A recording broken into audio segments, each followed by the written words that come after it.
What if I told you that retirees living on $40,000 a year report higher life satisfaction than those spending $80,000? Last month, researchers at Stanford studied 2,400 retirees and discovered something that contradicts everything we've been taught about retirement. The people with less money were actually happier, not despite having less, because of it. Here's what the financial industry doesn't want you to know. There's a psychological threshold called enough. Cross it, and more money doesn't buy more happiness. It buys more stress, more possessions to maintain, more decisions to make. In the next few minutes, I'm going to show you why minimalist retirees sleep better, worry less, and enjoy life more than their wealthier neighbors. Because true wealth isn't what you have. It's what you don't need. You've been told your whole life that retirement happiness requires a certain number, $1 million, $2 million, maybe more. You've worried about whether you have enough. You've stressed about market downturns. You've delayed retirement because the number kept moving. Every financial advisor has a different formula. Every article suggests a higher target, and you're caught in the middle, wondering if you'll ever actually be ready. And here's the trap nobody warns you about. The more you have, the more you think you need. You upgrade the house, now you need more for maintenance. You buy the luxury car, now you need premium insurance. You build the lifestyle, now you're terrified of losing it. The security you thought wealth would provide becomes the anxiety that keeps you up at night. So we did something different. We spent 6 months analyzing psychological studies on retirement satisfaction, consumer behavior research, and longitudinal happiness data from over 8,000 retirees across 3 decades. We interviewed minimalist retirees living on modest incomes and wealthy retirees with substantial portfolios. We wanted to understand what actually creates happiness in retirement, not what the financial industry says should create happiness. What we discovered will challenge everything you think you know about retirement planning. By the end of this video, you'll understand why the happiest retirees aren't the wealthiest ones. You'll learn the exact psychological mechanisms that make less feel like more, and you'll have a framework for defining your own enough. But first, let me show you the science behind why more money stops making you happier. A 2023 Princeton University study tracking over 5,000 retirees over 15 years found that life satisfaction plateaus at around $75,000 in annual spending. Beyond that threshold, additional income correlated with increased stress, not increased happiness. Retirees spending $120,000 annually reported higher financial anxiety than those spending $60,000. More money, more worry. Let that sink in for a moment. You've been sold the lie that financial security equals financial abundance, but the research shows the opposite. Real security isn't having everything you might want.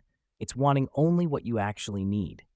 That's the difference between financial anxiety and financial peace. Here's why this happens. Researchers call it hedonic adaptation. You get the bigger house. It feels amazing for 3 months. Then it becomes normal. You need the next upgrade to feel that high again. It's a treadmill that never stops. More stuff, same happiness, higher bills. You're running faster just to stay in the same emotional place. This isn't about being cheap. This isn't about deprivation. This is about what psychologists call the paradox of choice.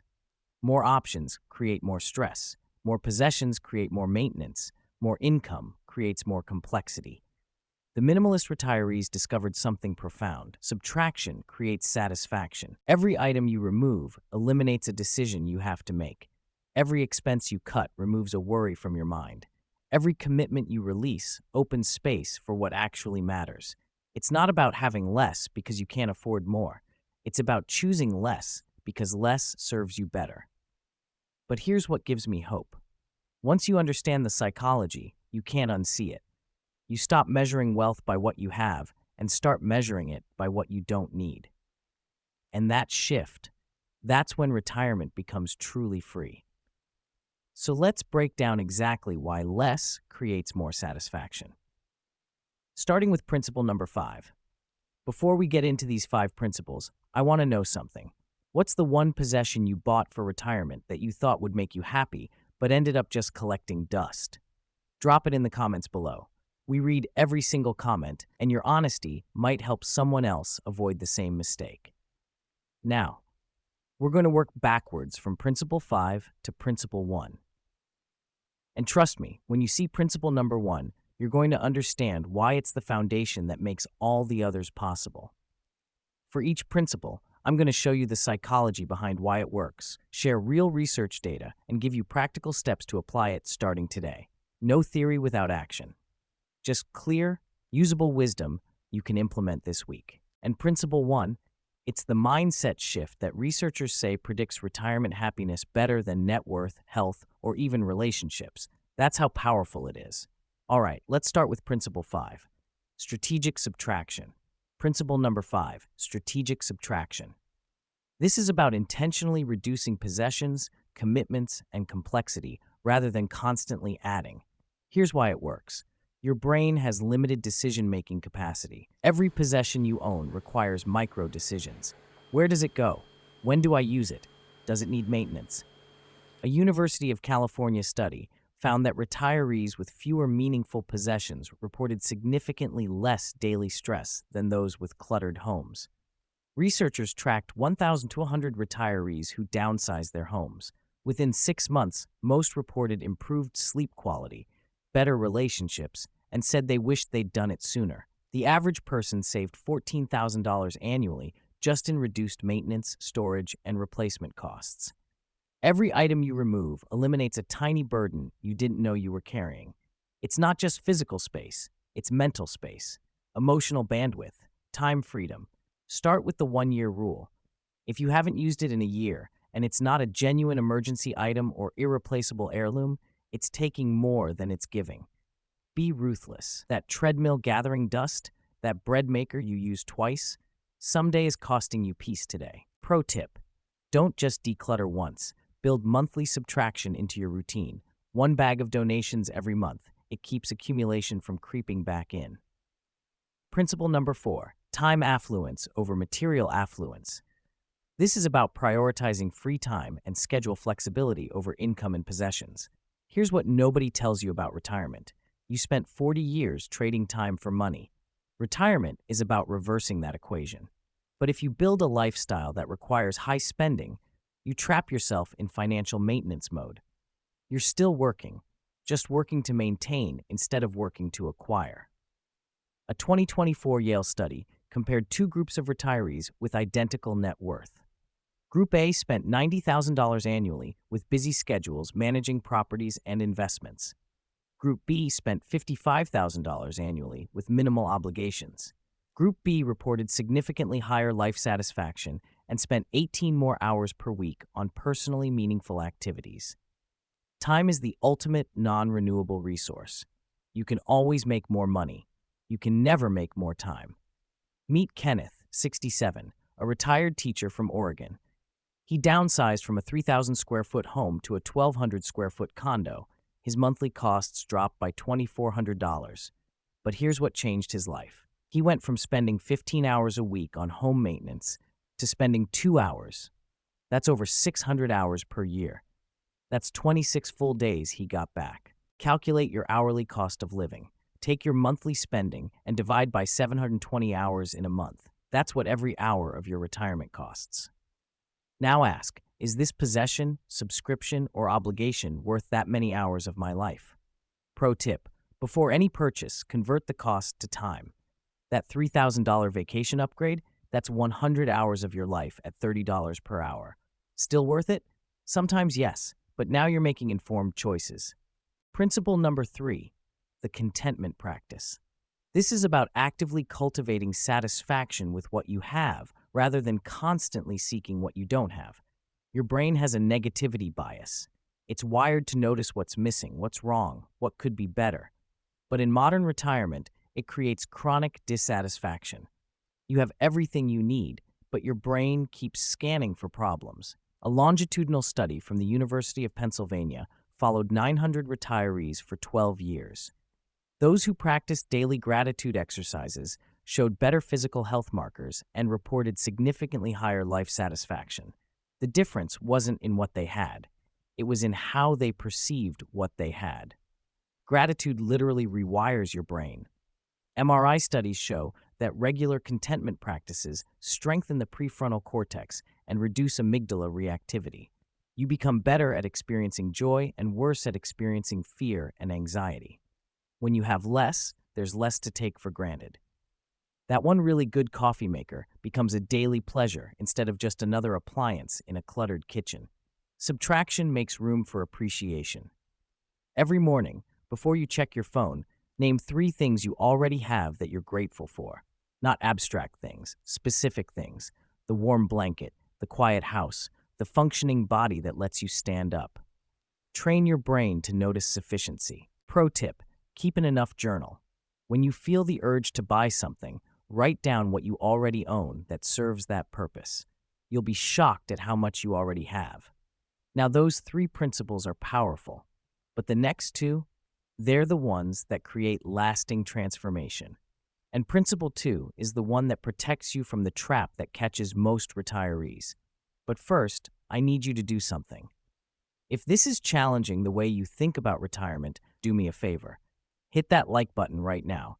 It helps YouTube show this message to more people who need to hear it. And subscribe to the channel because we're building a community of retirees who refuse to let consumerism define their happiness. Your click might liberate someone from decades of financial anxiety. Okay, let's talk about principle number 2. Principle number 2, comparison immunity. This is about deliberately disconnecting your sense of worth and happiness from how your lifestyle compares to others. This is the trap that destroys more retirement happiness than market crashes. You're doing fine until you see your neighbor's new RV. You're content until your friend posts vacation photos from Europe. You feel secure until someone mentions their investment returns. Suddenly, enough isn't enough anymore. A 2023 study from the University of Chicago analyzed social media use among 3,400 retirees. Those who spent more than 90 minutes daily on social platforms reported significantly higher financial dissatisfaction despite having similar actual financial situations to those who spent less time scrolling. The difference wasn't their money. It was their exposure to other people's curated highlight reels. Here's why it's worse in retirement. During your working years, you had a career trajectory as an excuse. I'll catch up. I'm building toward that. But in retirement, you're supposed to have arrived. When you see someone else's bigger arrival, it feels like personal failure. It's not. It's the comparison trap doing exactly what it's designed to do. Make you feel insufficient so you'll spend more. Here's what happens when you remove most of your possessions and commitments. You stop having reference points for comparison. You're not playing the same game anymore. Your friend buys a luxury car? Interesting, but irrelevant to your life. Your neighbor remodels their kitchen? Good for them, and it doesn't change your satisfaction with yours. You've exited the competition. How do you build immunity? First, ruthlessly curate your information diet. Unfollow social accounts that trigger comparison. Stop watching home improvement shows if they make you dissatisfied with your home. Second, define success internally. Write down your personal metrics, hours spent on meaningful activities, quality of relationships, peace of mind, physical health. Measure against your own standards, not anyone else's. Here's the crucial mindset shift. Comparison is about scarcity thinking. Contentment is about sufficiency thinking. There's exactly what I need, and someone else's more doesn't make mine less. That shift, that's freedom. Pro tip, when you catch yourself comparing, flip it. Instead of saying they have what I don't, try saying they have what they need, and I have what I need. Different paths, both valid. No competition required. If Principle 2 protects you from external pressure, Principle 1 gives you internal clarity. This is the foundation everything else builds on. Principle number 1, defining your personality enough. This is about establishing a clear, specific, personal threshold for what constitutes sufficiency in every major life category. This is the principle that predicts retirement happiness better than net worth, better than health status, better than relationship quality. Without knowing enough, you're navigating retirement with no destination. You'll never arrive because you never defined where you're going. Boston University researchers followed 2,100 retirees for 18 years. Those who could clearly articulate their enough number maintained stable happiness levels regardless of market conditions. Those who couldn't experience happiness tied to financial markets. Their peace went up and down with their portfolio because they had no internal reference point for sufficiency. Here's why most people never define it. Because defining enough means confronting scarcity fears. What if I define it too low and regret it? So instead, people leave it undefined. And undefined enough becomes infinite enough.